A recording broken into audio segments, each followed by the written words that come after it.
everybody, welcome back to my channel. If you haven't been here before, my name is Debbie and I read books and talk about them, I sing, and I've also started just recently going through each season of American Horror Story and saying what I think about it.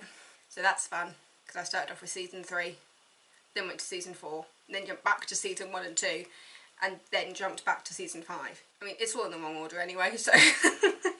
But yeah, I finished another book, and this one is The Women of Primrose Square by Claudia Carroll. That is the front cover. Looking at it, I thought it was going to be kind of like a cheesy story, but it wasn't cheesy. When I got to the end of it, I realised it's actually book 2 of like a Primrose Square thing, and the first one is The Secrets of Primrose Square, so I've downloaded that, so I'll be reading that soon. But apparently the second book focuses on a different set of characters within Primrose Square, so it's not like I've jumped into a story with no backstory. I read the first chapter of it after I finished Into the Woods, and then last night when I got in from work I was just like, I want to read, so I was reading while I was eating my dinner. Very antisocial last night. And when it got to about 9:30 when everybody was going to bed, I was just there going, I'm just going to read one more chapter. And then I got to the end of that chapter. Oh, I'll just do one more. And then it was a case of, I need to know what happens next. So I stayed on the sofa reading because, I got home from work probably just before 7 because I finished at 6:30. And I was on the sofa pretty much straight away from 7 o'clock to about 10:30 reading. Did pretty much the whole book. Minus one chapter which I'd already read. It's 432 pages. So yeah, if you think about a chapter being about, 15 pages, I did about 415 pages. I just could not put it down. It was so good. It's in contemporary fiction, family sagas, romance and contemporary, and its target audience is adults. I can think of some young adults enjoying this as well. At first it seems like a bit of a cheesy book with a title like The Women of Primrose Square. It kind of read like a soap opera because you're delving into various people's stories as you go through, and there is a bit of a common theme kind of weaving all the stories together. In the first chapter you meet Frank, and he's known as Mr. Cellophane. Like, people see right through him, and he's just gotten used to the idea that when he's at work he can just get along with the day, there's no fuss, you know, people don't talk to him because they don't know he's there, and he just gets on with it. And he's got a loving wife, and he's got a teenage son and a young daughter, and it's just a case of, you know, he gets through the day and then he got this loving family at home, but he has a secret which nobody knows about. And it's how the end of the first chapter finished. I can't believe I put it down at the end of that first chapter because I knew I wanted to read more, but I got to the end of that chapter, it's just like, this is not what I was expecting from this book. And I'll say it's got a very big LGBTQ theme with the character of Frank. It's his 50th birthday, and you know, he's been ignored at the office. Anybody who he talks about, he's just there trying to get somebody to come up with drinks after work, just to have a drink, a pint for his 50th, and everybody's going, oh no, I'm sorry Frank, you know, we've got other plans.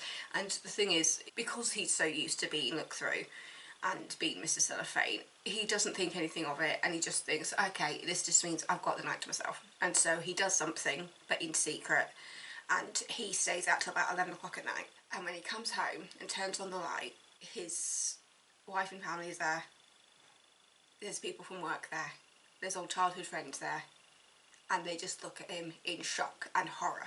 And this is the point when I was just like, well, I wasn't expecting that. And also, that's a really horrible reaction. But basically he comes home and they all see him dressed in women's clothing, high heels, makeup, wig, the full lot. And it's the start of the end of his family relationship, basically, and all his relationships.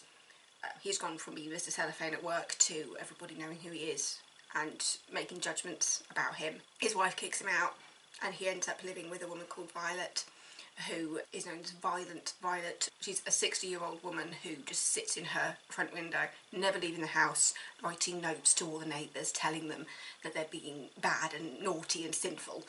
And yeah, so he ends up moving in with her because basically, at first she doesn't want to have anybody in the house, but she realises that she needs money. She has no money, so Violet reluctantly agrees to let him live in one of her spare bedrooms, and she charges him rent. So he's still on Primrose Grey because he wants to be near his children. And then you've also got a character called Emily, who is friends with somebody on Primrose, and she is an alcoholic, or recovering alcoholic, and she thinks she can just get on with it. She's just like, I'm cured, I don't need a drink, I'll just stick to fizzy water, and that's that. And yeah, she decides she wants to be quite close to a friend of hers who lives on Primrose Square, and she ends up lodging in Violet's house as well. So you've got these storylines there. So when it comes to the chapters, it's all split up into like the person you're talking about. So there's Frank, you've got his wife Gracie, you see from her point of view as well, and I must admit through her chapters it's just like you like her but you also hate her at the same time, because you realise she just cares about her family. She's all about her children. She's also a bit of a workaholic. She's a lawyer and she's been working on a single case for about 2 years, and so she's getting up at like 5 o'clock in the morning, coming home at like 10 o'clock at night. She's not thinking outside her own little bubble in a way. At the party she just pretends everything's fine. She gives him a kiss on the cheek, and then slowly but surely the party just fizzles out and everybody goes home, and then she unleashes on him and says, what do you think you're doing? How dare you lie to me, and get out of my house, and all this sort of stuff.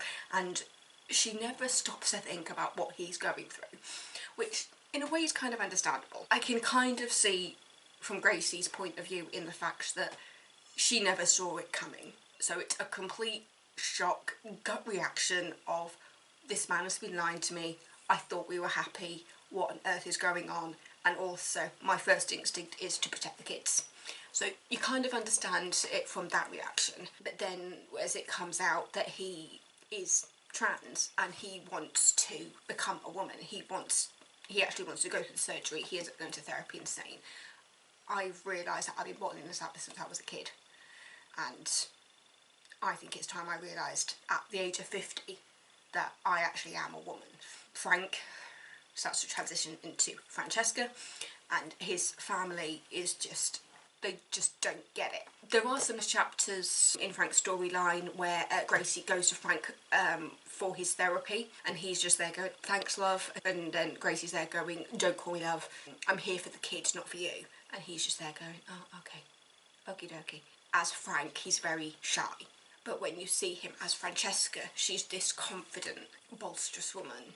And when certain characters see him as Francesca, you just hear them saying how she's the most beautiful woman they've ever seen. And I just thought, oh, it's going to make me cry thinking about it, because it's just like you're seeing this confident person who knows who they are when Frank is Francesca. And so those moments when the other characters see Francesca and they just go, oh, she's so beautiful, who is she? And you're just like, you're seeing Frank as he should be, as a she, as Francesca, and I really like that side of the storyline. So that's part of Frank's story. With Emily, you're looking at her coming out of rehab basically and adjusting to life now that she's kind of left on her own almost. And I say almost because she's not really on her own. She doesn't quite realise that she's going to have like a sponsor and things. There's a guy who kind of stalks her for a bit in his taxi. She keeps getting missed calls from an unknown number and she's like, I'm not answering that, it's an unknown number. And then as she's getting on about a day, she realises there's this taxi that's been following her around for like all day, and she's just like, oh god, what's happening? You know, do I owe money and I've forgotten about it and all this sort of stuff. And then she goes back to the house that she's staying in, Violet's house, and he's there on the doorstep saying, I'm your sponsor. I'm your sponsor, I'm here to look after you while you come out and help you through the process. So as they go through kind of like, is it the 12-step program they have in AA? And, you know, the first ones are all kind of like relationship with God and Jesus and all this sort of stuff. And she's there going, oh, do I look like the kind of person who has that kind of faith? And he's just like, no, you need to skip to this step. And it's the kind of apologising to the people you've done wrong. And she's just there going, these people aren't going to accept my apology, we might as well skip this step. And he was just like, no, you need to find a way to apologise to the people that you've wronged in your life while you were an alcoholic. And so she's trying to apologise to her family basically. Her mother has cut her out of her life, her sister has thrown her out, because at the beginning of the story you see Emily at her sister's house and it's a point when you just like, you feel sorry for Emily, but at the same time what she does is absolutely horrible. She steals money from her nephew's piggy bank and goes down to a pub. She doesn't drink, but she just sits there drinking sparkling water. But when she comes back and her sister like really lets rip and says, I can't believe you did that, you snuck out of my house to go to a pub in the middle of the night stealing money from your nephew's piggy bank. And Emily just hands up and goes, yep, I know, I'm sorry, da da da da, acting like it's all normal. And her sister goes, no, you are not staying here. And Emily goes, oh well, I'll pay him back, and you know, I'll pay my nephew back. And she's like, I don't care. What you've done is horrible. What you've done to our entire family is horrible, and you need to get your life together.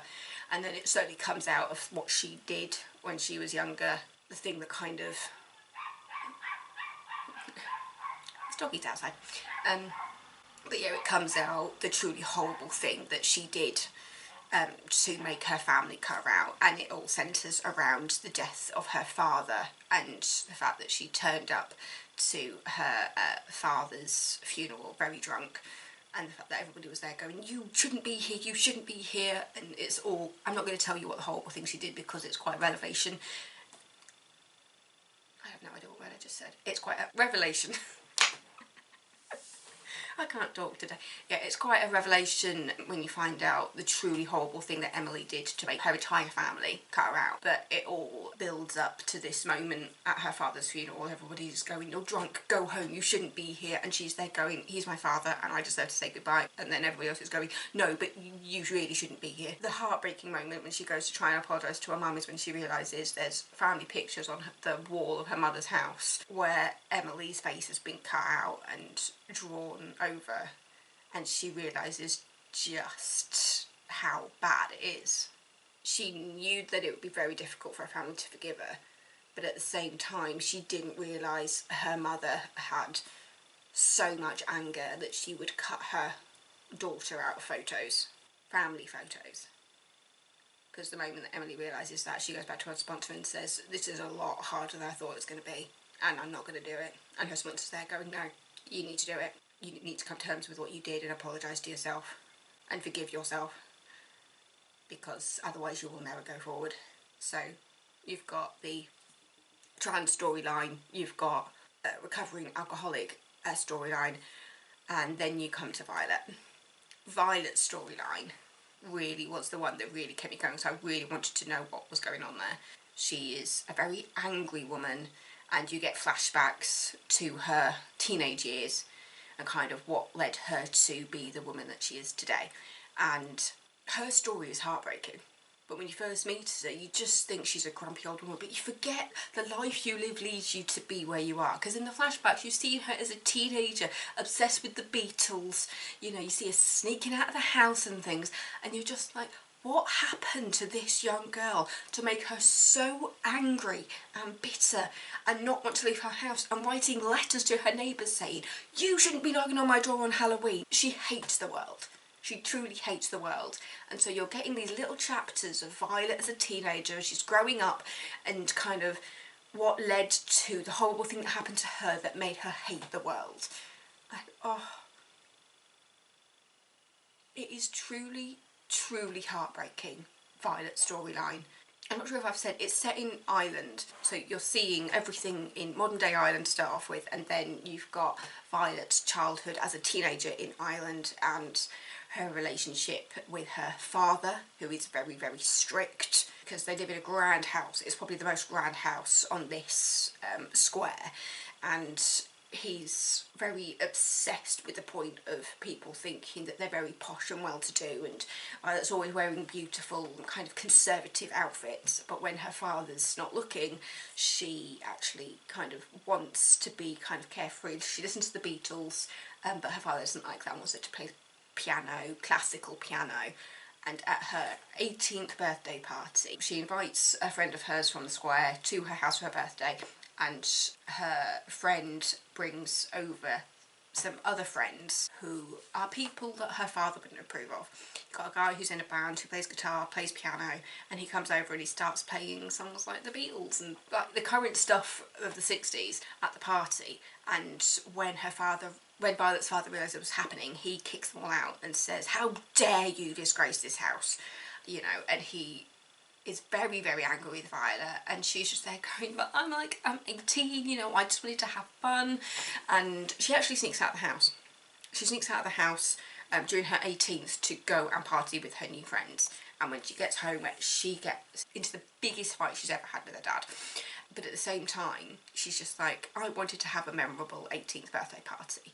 And despite the bollocking I got from my father, I had a fabulous night. It leads her on a path of kind of rock and roll and following her new love, the guitar player, over to London. I don't want to say anything further than that in regards to Violet's storyline, just because it goes very, very dark very quickly, and I think you need to read that to really understand the rest of it. But as everything came out about what Violet went through, and you see the woman that she became, and the fact that this nickname that she's earned on the square, Violent Violet, and you realise it's an echo of what she was called when she was a teenager after she left home. You feel so sorry for her. It's mainly these three storylines. You got Frank, Francesca, Emily and Violet. They're the main storylines, but then you also do have Gracie's chapters where you're finding out how she's reacting to Frank becoming Francesca and how she's dealing with her family. You tell I enjoyed this book. It was just completely not what I thought it was going to be. But it was brilliant and it was funny. There were points when I wanted to cry for them. There were certainly points when I wanted just to grab Gracie and just go, you need to realise what's happening here. Yes, you want to look after your family, but you need to talk to your husband. There was also a kind of a point when I wanted to kind of shake the teenager as well and just say, just let your father talk to you. Because when Frank is trying to kind of explain to his family what's going on, obviously he wants to talk to his kids and he wants to say what's happening. You've got the teenage son who obviously understands a bit more, but you've also got an 11-year-old girl, and you're just like, how do we explain this to an 11-year-old? And the point when they do actually describe, kind of explain what's happening to Amber, the little girl, and you're just reminded about how great the new generation is at being inclusive and how just people just get on with it. And they're just like, you okay? Right. Good for you. Oh, you're transitioning? That's fabulous news. Well done for being who you are. That moment when they sit down and we're just like, we need to remember that the way we talk about this will influence the way that our children react. So if we go into this as a matter of fact and explaining this in a nice way, they shouldn't really have as bad a reaction. And the moment when you see the family see Francesca for the first time, again, I wanted to cry. It was just like, finally! Finally! Finally! I feel like I've said quite a lot about the story, but as I said, you know, it was Violet's story that really was the most page-turning for me, and when her storyline came out, I was heartbroken for her. I was completely heartbroken for her. But in a story like this, I kind of like, nearly everybody has a happy ending of sorts, and the way everybody comes together, yeah. But as I said, you know, it definitely reads more like a soap opera. The way that first chapter ended really just set you up for the rest of the book. It definitely felt quite fast-paced. Something was always happening. I think that was why I just was able just to sit and read it in a few hours. As I said, you know, I got home from work at about 7 o'clock. I'd only read one chapter by that point, and then I stayed on the sofa reading until about 10:30. That was about 3.5 hours I spent just... I couldn't believe how much I enjoyed this book, so I'm really looking forward to reading kind of the prequel, which is The Secrets of Primrose Square. But yeah, so this is the front cover of the book again. So it's by Claudia, Carroll. And I just realised after all of that, I didn't actually read you the blurb. So I'm going to read that to you now to finish up. When Frank Woods at number 79 Primrose Square comes home to a surprise birthday party thrown by his wife and adoring children, it's his guests who get the real surprise.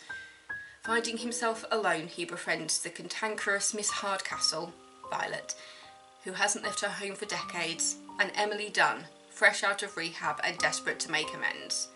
As gossip spreads through Primrose Square, every relationship is tested, and nothing in this close-knit community will ever be the same again. It was released the 1st of August 2019, so it's quite current. If you're looking for something a bit uplifting with a bit of heartbreak, that sounds like a really bizarre thing to say, but I think it's just because it goes a lot deeper than you think it does at first glance. It's just the end of that first chapter that hooked it all for me. The moment when you realise, oh, so that's his secret. Because at first you're just like, does he just like to dress up as women? Is that it?